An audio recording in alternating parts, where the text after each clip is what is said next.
Okay, so in our last video in this equilibrium calculation section, we're going to explore one more problem.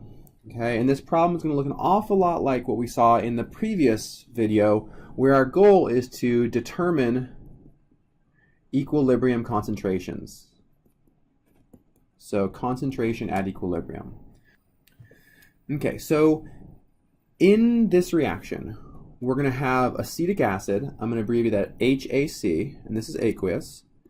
It's going to react with liquid water, and when these react together, we're going to produce hydronium, which we know is aqueous, and our common polyatomic ion, acetate. And the equilibrium constant for this is 1.5 times 10 to the minus fifth. Okay, so if we start with a concentration of acetic acid equal to 1.5 molar, the question is at equilibrium, what's the concentration of hydronium?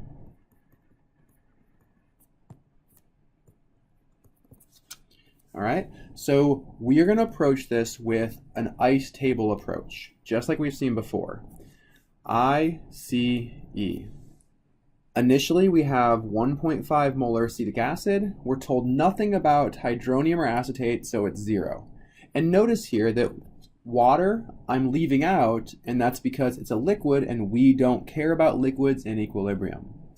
So minus X for our reactants, and plus X for our products. So we're going to end up with 1.5 minus X, X, and X. All right, so we've come up with these equilibrium expressions for our reactants and our products. And as we saw in the previous video, we can go ahead and plug these directly into our equilibrium constant expression, which is the equilibrium concentration of hydronium times the equilibrium concentration of acetate divided by the equilibrium concentration of acetic acid. Okay, so in this case, K is equal to 1.5 times 10 to the minus fifth.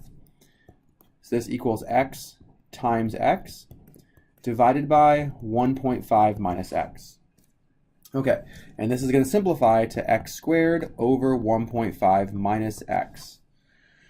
All right, so what we see here is that we can rearrange this equation and we'd end up with a binomial that we could use the quadratic equation for. However, in this case, we are actually going to be able to avoid using the quadratic equation.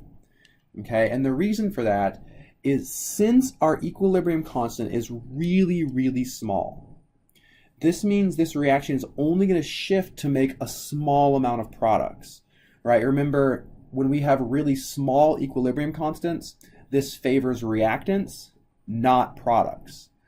So the amount of products we're going to form is going to be really small, meaning that when we think about this term 1.5 minus X, if X is going to be a really small number, then compared to this value of 1.5, it's basically 0.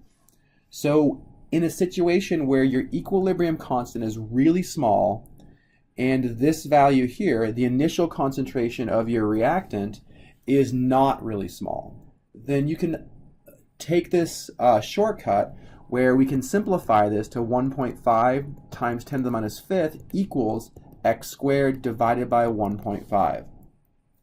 Okay, and a general rule of thumb is that if this value, if your 1.5 is more than 1,000 times larger than this value, then you can take the shortcut.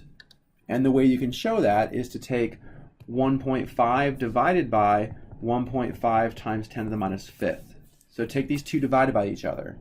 And you're going to see in this case that this value ends up being a lot larger than 1,000.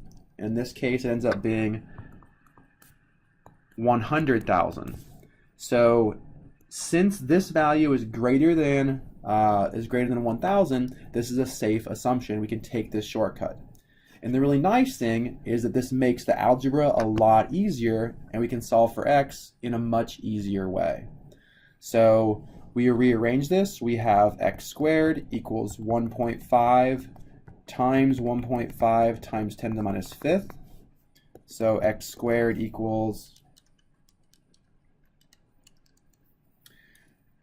2.25 times 10 to the minus fifth. So x equals the square root of that, which is 0.00474. Okay, so that is our x. And since we were looking for the concentration of hydronium at equilibrium, right, that's what we wanted, then we're done. We've solved for the concentration of hydronium at equilibrium.